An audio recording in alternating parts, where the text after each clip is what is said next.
हर 4 साल में एक ऐसा स्पोर्टिंग इवेंट होता है जिसके दौरान पूरी दुनिया की नज़र सिर्फ एक टूर्नामेंट पर होती है। फीफा वर्ल्ड कप सिर्फ एक फुटबॉल कॉम्पिटिशन नहीं बल्कि पूरी दुनिया के सबसे बड़े स्पोर्ट्स बिजनेस इवेंट्स में से एक है। ईयर 2018 में रशिया में हुए फीफा वर्ल्ड कप को फीफा के मुताबिक करीब 3.5 बिलियन से ज्यादा लोगों ने टेलीविजन एंड डिजिटल प्लेटफॉर्म्स पर देखा था।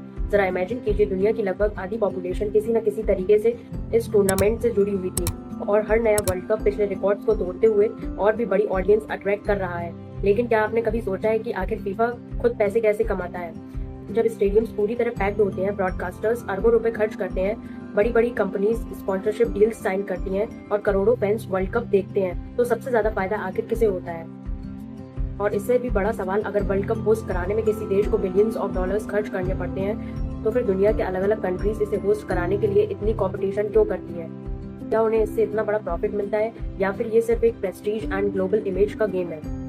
आज हम फीफा के पूरे बिजनेस मॉडल को स्टेप बाय स्टेप समझेंगे, जानेंगे कि फीफा की इनकम किन किन सोर्सेज से आती है और आखिर क्यों कतार वर्ल्ड कप हिस्ट्री के सबसे कंट्रोवर्शियल वर्ल्ड कप्स में से एक बन गया। ईयर 2022 में कतार ने 22nd FIFA world cup host किया, जिसमें टोटल 32 नेशनल टीम्स ने पार्टिसिपेट किया। लेकिन टूर्नामेंट शुरू होने से पहले ही कंट्रोवर्सीज ने पूरे इवेंट को घेर लिया। सबसे पहले फीफा ने अनाउंस किया कि स्टेडियम्स के अंदर अल्कोहल सेल्स बैन रहेगी, जबकि इसके लिए पहले ही मल्टी-मिलियन डॉलर स्पॉन्सरशिप डील्स हो चुकी थी।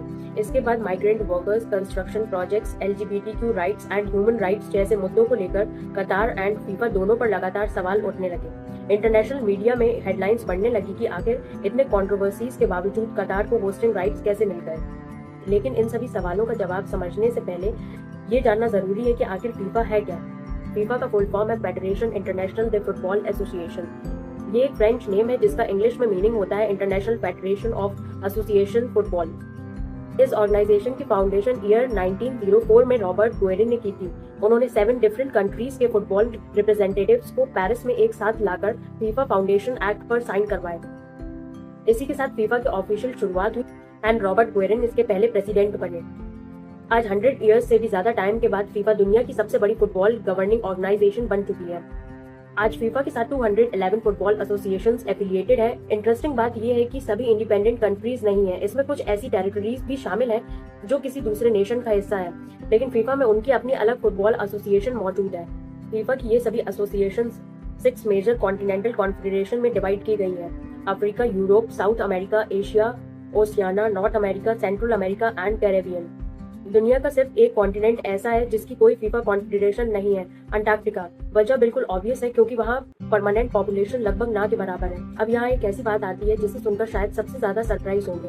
हर वर्ल्ड कप से बिलियंस ऑफ डॉलर्स की रेवेन्यू जनरेट करने वाली फीफा लीगली एक NGO यानी नॉन गवर्नमेंटल ऑर्गेनाइजेशन है। इसे एक नॉन प्रॉफिट इंटरनेशनल ऑर्गेनाइजेशन के तौर पर एस्टैब्लिश किया गया था, जिसका प्राइमरी मिशन है दुनिया भर में फुटबॉल को प्रमोट करना, उसके रूल्स रेगुलेट करना एंड इंटरनेशनल कॉम्पिटिशंस ऑर्गेनाइज करना। यानी ऑफिशियली फीफा का पर्पस प्रॉफिट कमाना नहीं है बल्कि फुटबॉल को ग्लोबली ग्रो करना है। लेकिन सबसे इंटरेस्टिंग बात यह है कि NGO होने के बावजूद फीफा हर वर्ल्ड कप के साथ बिलियंस ऑफ डॉलर्स की रेवेन्यू जनरेट करती है। अब सवाल उठता है कि आखिर ये पैसा आता कहाँ से है, यानी फीफा के बिजनेस मॉडल का सबसे इंटरेस्टिंग हिस्सा। फीफा को एस्टैब्लिश करने का मेन पर्पस था फुटबॉल को पूरी दुनिया में प्रमोट करना एंड स्पोर्ट्स को हर कंट्री तक पहुंचाना। लेकिन अगर आपको लगता है कि फीफा का काम सिर्फ वर्ल्ड कप एंड दूसरे टूर्नामेंट्स ऑर्गेनाइज करना है, तो ऐसा बिल्कुल नहीं है। दुनिया की बाकी NGOs की तरह फीफा भी कई सोशल डेवलपमेंट प्रोग्राम्स चलाती है। इसका फोकस सिर्फ फुटबॉल तक सीमित नहीं है बल्कि education, environment, youth development and children's welfare जैसे इंपॉर्टेंट एरियाज पर भी रहता है। इन्हीं इनिशिएटिव्स के तहत फीफा ने education for all, save the planet and protect children जैसे ग्लोबल कैंपेन शुरू किए हैं। इसके अलावा ईयर 2018 में फीफा ने फीफा फाउंडेशन को एक इंडिपेंडेंट ऑर्गेनाइजेशन के तौर पर एस्टैब्लिश किया। इस फाउंडेशन का मिशन है फुटबॉल की पॉपुलैरिटी एंड इन्फ्लुएंस का यूज करके लोगों की लाइफ्स में पॉजिटिव इम्पैक्ट क्रिएट करना, चाहे बच्चों का एजुकेशन से जोड़ना हो, कम्युनिटीज को एम्पावर करना हो या सोशल इंक्लूजन को प्रमोट करना हो। फीफा फाउंडेशन दुनिया के कई देशों में ऐसे प्रोजेक्ट्स पर काम करती है। यानी अगर एक ब्रॉडर पर्सपेक्टिव देखें तो फीफा सिर्फ एक स्पोर्ट ऑर्गेनाइजेशन नहीं है बल्कि एक इंटरनेशनल NGO की तरह भी सोशल इम्पैक्ट क्रिएट करने की कोशिश करती है। लेकिन अब सवाल उठता है, इतनी बड़ी ऑर्गेनाइजेशन को आखिर चलाता कौन है? फीफा की सबसे पावरफुल डिसीजन मेकिंग बॉडी है फीफा काउंसिल। यही काउंसिल फीफा के सबसे बड़े डिसीजन लेती है, चाहे बात वर्ल्ड कप होस्टिंग राइट्स की हो, इंटरनेशनल फुटबॉल पॉलिसीज की हो या फ्यूचर स्ट्रेटेजी की हो। फाइनल डिसीजंस यही लेती है। फीफा काउंसिल में टोटल 37 मेंबर्स होते हैं। इसमें एक president, 8 vice presidents and 28 council members शामिल होते हैं। फीफा प्रेसिडेंट का इलेक्शन फीफा कांग्रेस द्वारा किया जाता है, जिसमें सभी मेंबर्स एसोसिएशन वोटिंग करती है।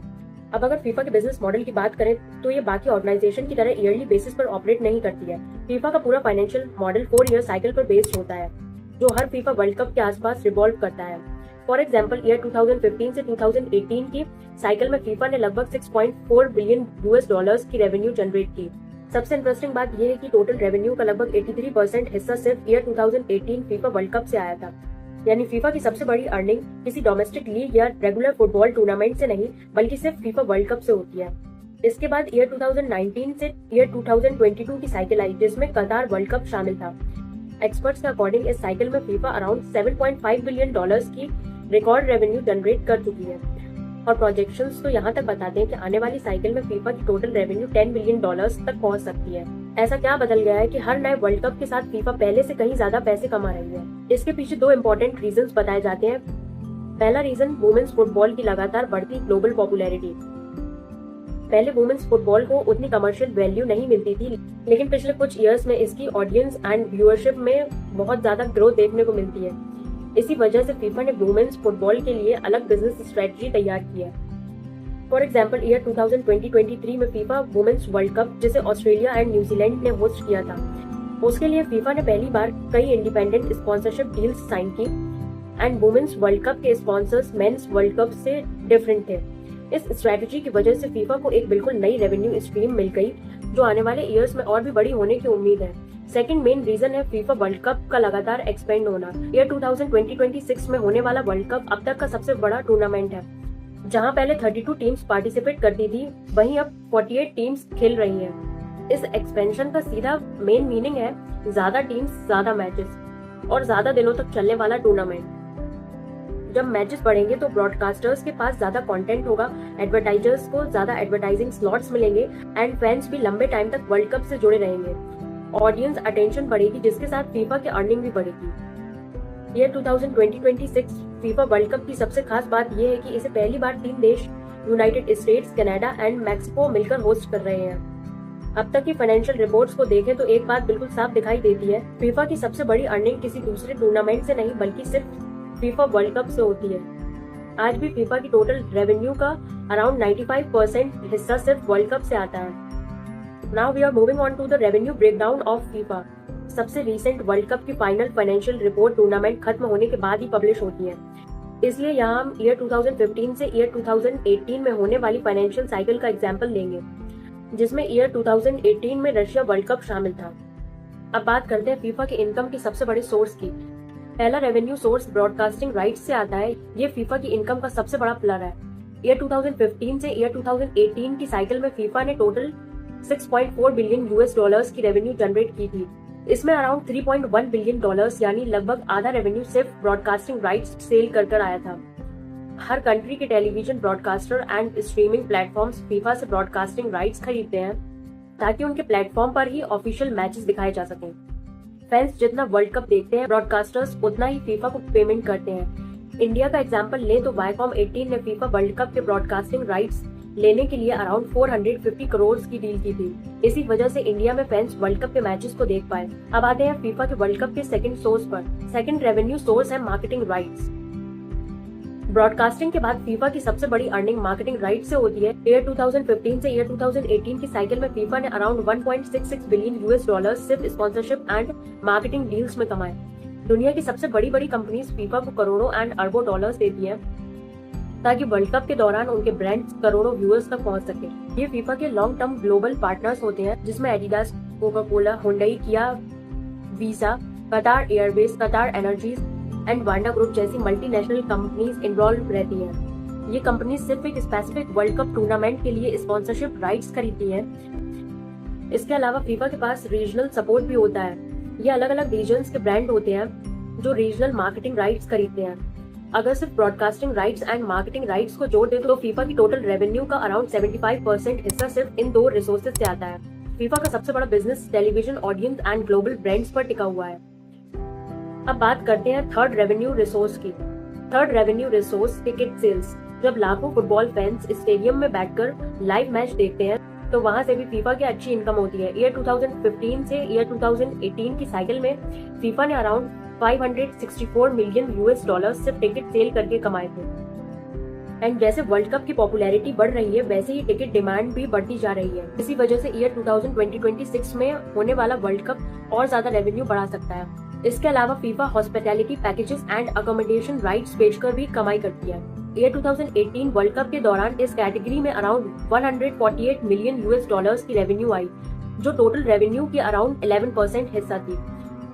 Fourth revenue resource is leasing rights. FIFA सिर्फ फुटबॉल मैचेस से ही अर्न नहीं करती, उनका ब्रांड भी अपने आप में अरबों डॉलर्स की वैल्यू रखता है। अगर कोई कंपनी फीफा का ऑफिशियल लोगो, ब्रांडिंग या इंटेलेक्चुअल प्रॉपर्टीज यूज करता है और करना चाहता है तो उसे फीफा की लीजिंग राइट्स खरीदने पड़ते हैं। फॉर एग्जाम्पल वीडियो गेम्स हो, मर्चेंडाइज हो या फिर डिजिटल प्रोडक्ट्स, हर जगह फीफा अपना ब्रांड लीज करके अर्निंग करती है। ईयर 2015 टू ईयर 2018 की साइकिल में लीजिंग राइट्स ने फीफा के लगभग 600 मिलियन यूएस डॉलर्स की रेवेन्यू जनरेट की थी। इसका सबसे बड़ा एग्जाम्पल है फीफा ई वर्ल्ड कप ग्रैंड फाइनल, जिसमें दुनिया भर से 20 मिलियन से ज्यादा गेमर्स ने पार्टिसिपेशन किया था। यानी आज फीफा सिर्फ फुटबॉल की ऑर्गेनाइजेशन नहीं बल्कि एक ग्लोबल एंटरटेनमेंट ब्रांड बन चुका है, जो ग्राउंड के अंदर और बाहर दोनों जगहों में अरबों डॉलर्स की अर्निंग करता है। अभी तक हमने फीफा के सबसे बड़े 4 रेवेन्यू रिसोर्सेज को देखा, लेकिन इसके अलावा भी फीफा के पास कई ऐसे एडिशनल इनकम रिसोर्सेज हैं जो इंडिविजुअली छोटे हो बट मिलकर करोड़ डॉलर्स की अर्निंग करते हैं। Fifth revenue resource is other income streams.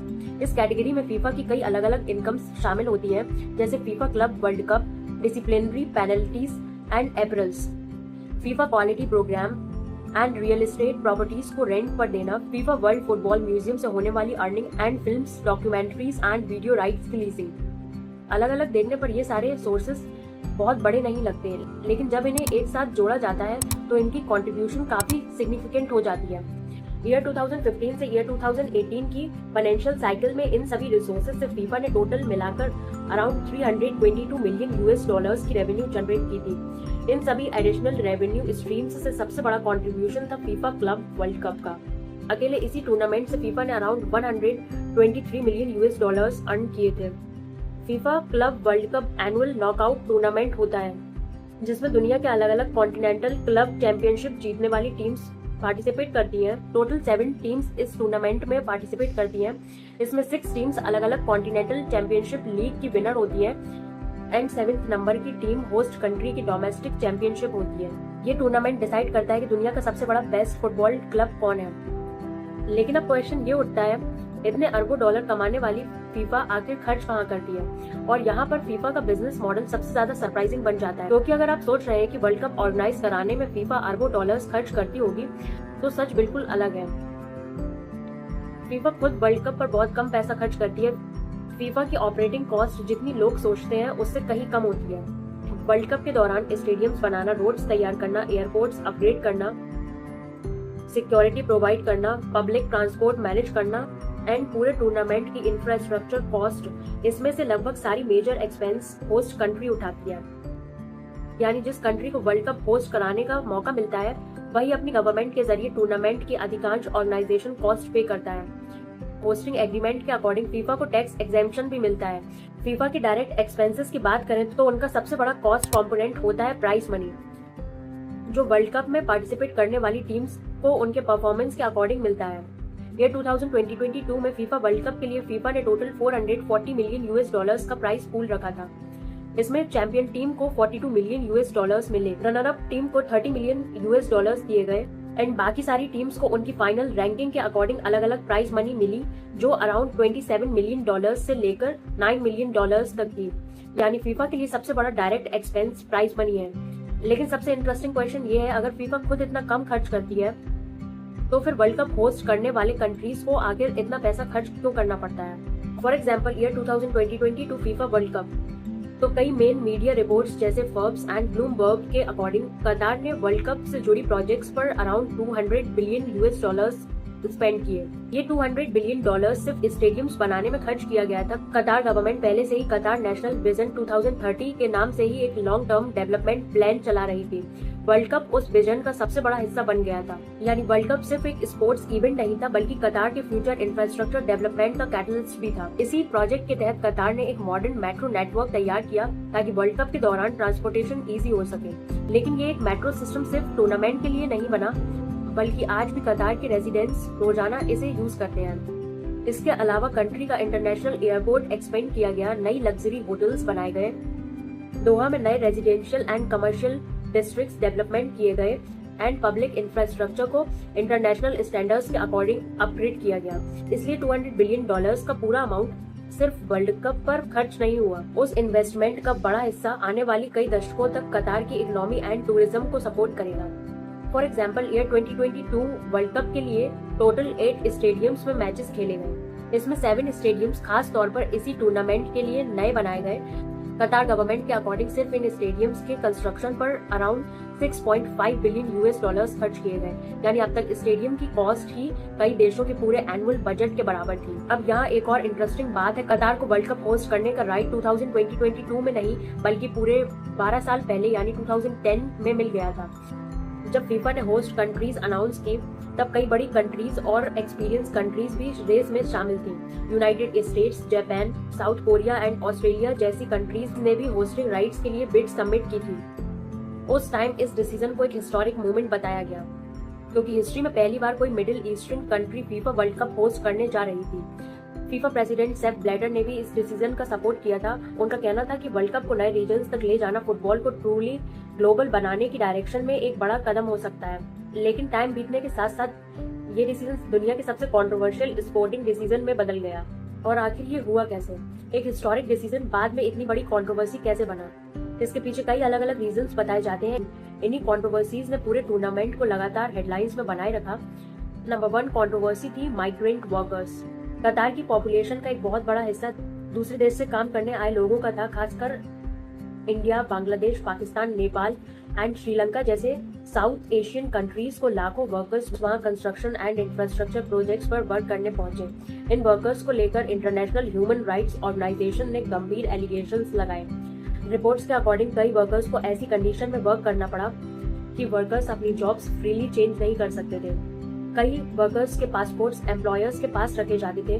कुछ वर्कर्स के लिए कंट्री छोड़ना भी इजी नहीं था। कई मामलों में महीनों तक सैलरी ना मिलने की शिकायतें भी सामने आई। इन्हीं वर्कर्स ने वर्ल्ड कप के लिए stadiums, roads, metro systems and दूसरे इंफ्रास्ट्रक्चर प्रोजेक्ट्स तैयार किए। लेकिन इसी दौरान माइग्रेंट वर्कर्स की वर्किंग कंडीशन पूरी दुनिया में चर्चा का विषय बन गया। कुछ इंटरनेशनल मीडिया रिपोर्ट्स ये बताती हैं 2010 के बाद हजारों साउथ एशियन माइग्रेंट वर्कर्स की डेथ हो गई। हालांकि इन डेथ्स के सीधे वर्ल्ड कप कंस्ट्रक्शन से जुड़े होने को लेकर अलग अलग रिपोर्ट्स एंड इंटरप्रिटेशंस मौजूद हैं। And the second controversy is LGBTQ rights. कतार के लॉस कई वेस्टर्न कंट्रीज से काफी अलग है। वर्ल्ड कप के दौरान LGBTQ कम्युनिटी को लेकर इंटरनेशनल मीडिया में काफी डिबेट हुई। रेनबो फ्लैग जो LGBTQ कम्युनिटी का सिंबल माना जाता है, उसे लेकर कई डिसीजंस एंड रिस्ट्रिक्शंस की खबरें सामने आई। यही रीजन था कि ह्यूमन राइट्स ऑर्गेनाइजेशन ने कतार की पॉलिसीज की खुलकर आलोचना की। Third controversy is alcohol ban. World cup के ऑफिशियल स्पॉन्सर्स में बडवाइजर भी शामिल थे, जिसने फीफा के साथ लगभग $75 मिलियन की स्पॉन्सरशिप डील की थी। एक्सपेक्टेशंस ये थी कि स्टेडियम के आसपास बडवाइजर की बियर ऑफिशियली सेल की जाएगी। लेकिन टूर्नामेंट स्टार्ट होने से 2 दिन पहले ही कतार अथॉरिटीज ने अनाउंस कर दिया कि स्टेडियम में अल्कोहल सेल नहीं होगी। इस सडन डिसीजन ने स्पॉन्सर कंपनीज को भी सरप्राइज कर दिया और ये मुद्दा इंटरनेशनल न्यूज बन गया। Fourth controversy is hosting rights.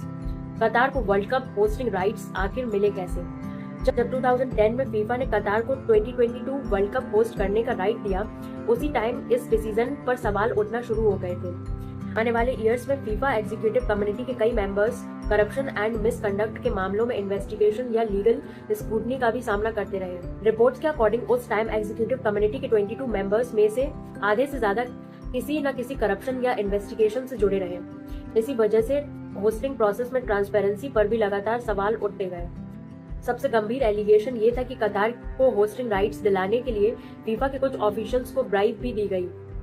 हालांकि इन एलिगेशंस पर अलग अलग इन्वेस्टिगेशन हुई और मुद्दा कई वर्षों तक इंटरनेशनल डिबेट का हिस्सा बना रहा। अब यहाँ एक और इंटरेस्टिंग बात सामने आती है। क्या आप जानते हैं कि वर्ल्ड कप होस्ट करने से पहले फीफा किसी भी कंट्री से सिर्फ स्टेडियम्स बनाने की बात नहीं करती, बल्कि फीफा होस्ट कंट्री की गवर्नमेंट से कई ऑफिशियल गारंटीज भी मांगती है। इन गारंटीज में कई इंपॉर्टेंट एरियाज भी इन्वॉल्व होते हैं, जैसे visa permits and immigration agreements, work permissions and labour law related exemptions, safety and security agreements, legal protection of commercial rights और कई मामलों में टैक्स एग्जम्पशंस। यानी अगर किसी देश को फीफा वर्ल्ड कप होस्ट कराना हो तो उसे फीफा की इन सभी कंडीशंस को एक्सेप्ट करना पड़ता है। इतना ही नहीं, टूर्नामेंट ऑर्गेनाइज करने का अधिकांश फाइनेंशियल बर्डन भी होस्ट कंट्री उठाती है। अब यहाँ सबसे बड़ा क्वेश्चन ये है, जब सारा खर्च होस्ट कंट्री करती है, कई लीगल कमिटमेंट्स भी उनको ही पूरे करने पड़ते हैं और कंट्रोवर्सीज का भी सामना कंट्री को ही उठाना पड़ता है। तो आखिर कोई कंट्री वर्ल्ड कप होस्ट करना क्यों चाहती है? इसका सबसे बड़ा आंसर है सॉफ्ट पावर। जब कोई कंट्री दुनिया के सबसे बड़े स्पोर्टिंग इवेंट को सक्सेसफुली होस्ट करता है तो उसकी ग्लोबल इमेज स्ट्रांग होती है। वर्ल्ड में ये मैसेज जाता है कि कंट्री पॉलिटिकली स्टेबल है, फाइनेंशियली केपेबल है और इतना बड़ा इंटरनेशनल इवेंट मैनेज करने के लिए भी केपेबल है। वर्ल्ड कप होस्ट करने का दूसरा बेनिफिट बताया जाता है कि टूर्नामेंट के लिए बनाए गए stadiums, transport systems and sports infrastructure का बेनिफिट बाद में उस कंट्री के सिटीजन्स को ही मिलता है। इससे लोकल स्पोर्ट्स कल्चर को भी बूस्ट मिलता है और नए इवेंट्स भी ऑर्गेनाइज किए जा सकते हैं। लेकिन क्या वर्ल्ड कप होस्ट करने के बाद हर कंट्री को सच में बेनिफिट ही होता है? ऐसा जरूरी नहीं है। कई बार इसका बिल्कुल उल्टा देखने को मिला है। दुनिया में ऐसे कई एग्जाम्पल हैं जहां वर्ल्ड कप खत्म होने के बाद अरबों डॉलर्स खर्च कर बनाए गए स्टेडियम्स धीरे धीरे व्हाइट एलिफेंट्स बन गए। यानी ऐसे जिन पर पैसे तो बहुत खर्च हुए लेकिन उसके बाद भी उनका खास यूज नहीं हुआ।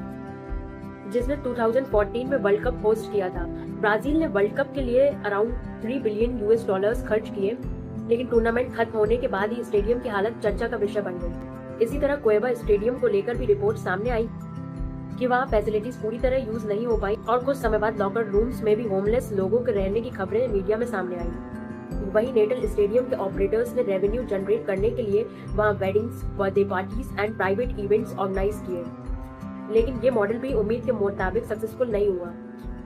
यानी जिस इंफ्रास्ट्रक्चर पर अरबों डॉलर्स खर्च किए गए थे, बाद में वो अपने मेंटेनेंस कॉस्ट तक नहीं निकाल पाए। वर्ल्ड कप होस्ट करने का एक और बड़ा आर्गुमेंट दिखाया जाता है, इससे कंट्री का इंफ्रास्ट्रक्चर डेवलप होता है, लेकिन कई डेवलपिंग कंट्रीज में इसका दूसरा पहलू ही देखने को मिला है।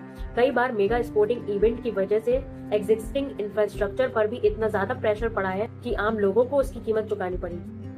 स्विस बेस्ड एनजीओ सहित कई ऑर्गेनाइजेशन ने दावा किया कि कुछ कम्युनिटीज को ऐसी जगह शिफ्ट किया गया जहां बेसिक फैसिलिटीज जैसे इलेक्ट्रिसिटी एंड क्लीन वाटर तक अवेलेबल नहीं था। इसी तरह के एलिगेशंस 2010 में इंडिया में होने वाले कॉमनवेल्थ गेम्स के दौरान भी लगाए गए थे। कुछ रिसर्चर्स एंड एक्टिविस्ट्स का कहना था कि stadiums, parking areas, road windings and city beautification projects के लिए बड़ी संख्या में लोगों को अपने घर छोड़ने पड़े। कुछ एस्टिमेट्स में ये भी बताया गया इन प्रोजेक्ट्स की वजह से बड़ी संख्या में लोगों को डिस्प्लेसमेंट का भी शिकार होना पड़ा। एक और क्रिटिसिज्म अक्सर सामने आता है अपॉर्चुनिटी कॉस्ट का, यानी जो पैसा वर्ल्ड कप जैसे मेगा इवेंट पर खर्च किया गया, क्या वही पैसा किसी और जरूरी काम में भी लगाया जा सकता था? ब्राजील के केस में क्रिटिक्स ने ये सवाल उठाया। उन्होंने कहा कि गवर्नमेंट ने वर्ल्ड कप इंफ्रास्ट्रक्चर में जितना पैसा खर्च किया है, ये पैसा उतना ही था जो ब्राजील के फेमस सोशल वेलफेयर प्रोग्राम के एनुअल बजट के बराबर था। ये वही वेलफेयर स्कीम थी जिस पर करोड़ों गरीब डिपेंड करते थे। क्रिटिक्स ने कहा कि अगर यही resources education, health care and poverty री एजुकेशन पर लगाया जाए तो शायद आम लोगों से ज्यादा लॉन्ग टर्म बेनिफिट मिलता। डिबेट सिर्फ स्टेडियम बनाने की नहीं थी बल्कि प्रायोरिटीज की भी थी। अगर बात इंडिया की करें तो अक्सर ये सवाल उठाया जाता है कि हमारे एथलीट्स के पास बेसिक ट्रेनिंग फैसिलिटीज की भी कमी है। ऐसे में अगर कोई डेवलपिंग कंट्री वर्ल्ड कप जैसे मेगा इवेंट पर अरबों डॉलर खर्च करे तो ये फैसला हमेशा आसान नहीं होगा। इसी वजह से कई एक्सपर्ट्स मानते हैं कि डेवलप्ड कंट्रीज के मुताबिक डेवलपिंग कंट्रीज के लिए वर्ल्ड कप होस्ट करना ज्यादा चैलेंजिंग हो सकता है। लेकिन इसका मतलब ये बिल्कुल नहीं है कि वर्ल्ड कप होस्ट करने से सिर्फ नुकसान ही होता है, इसका एक बहुत बड़ा इकोनॉमिक बेनिफिट भी होता है। जब किसी कंट्री में वर्ल्ड कप ऑर्गेनाइज होता है तो लाखों इंटरनेशनल टूरिस्ट वहां पहुंचते हैं, होटल्स यूज करते हैं, फ्लाइट्स बुक करते हैं, resorts, shopping, local transports and entertainment पर भी पैसा खर्च करता है। यानी टूरिज्म सेक्टर में जबरदस्त बूस्ट मिलता है और यही स्पेंडिंग पूरी इकोनॉमी में कैलकुलेट होकर जीडीपी ग्रोथ में कंट्रीब्यूशन करती है। यानी वर्ल्ड कप होस्ट करना हमेशा लॉस मेकिंग डिसीजन नहीं होता। कई देशों के लिए ये लॉन्ग टर्म इन्वेस्टमेंट भी साबित हो सकता है, लेकिन हर कंट्री की सिचुएशन डिफरेंट होती है। किसी देश के लिए अपॉर्चुनिटी बन सकती है और किसी कंट्री के लिए फाइनेंशियल बर्डन भी बन सकती है। कतार का मामला भी कुछ ऐसा ही था। दुनिया के हाईएस्ट जीडीपी पर कैपिटा वाले देशों में शामिल होने की वजह से कतार के पास बड़े इंफ्रास्ट्रक्चर प्रोजेक्ट्स में इन्वेस्ट करने की फाइनेंशियल कैपेसिटी थी। इसी रीजन से कई एनालिस्ट का मानना था कि कंट्रोवर्सीज के बावजूद भी कतार को इस वर्ल्ड कप से long term branding, tourism and infrastructure development के रूप में बेनिफिट मिल सकता है। If your country had the opportunity to host the FIFA World Cup, do you think India should accept it? Would it bring huge benefit to the country or create more challenges than opportunities? Share your thoughts in the comments below. If you enjoyed this video, don't forget to like, share it with your friends and subscribe to the channel for more fascinating videos. I'll see you in the next with another incredible business story. Thank you for watching.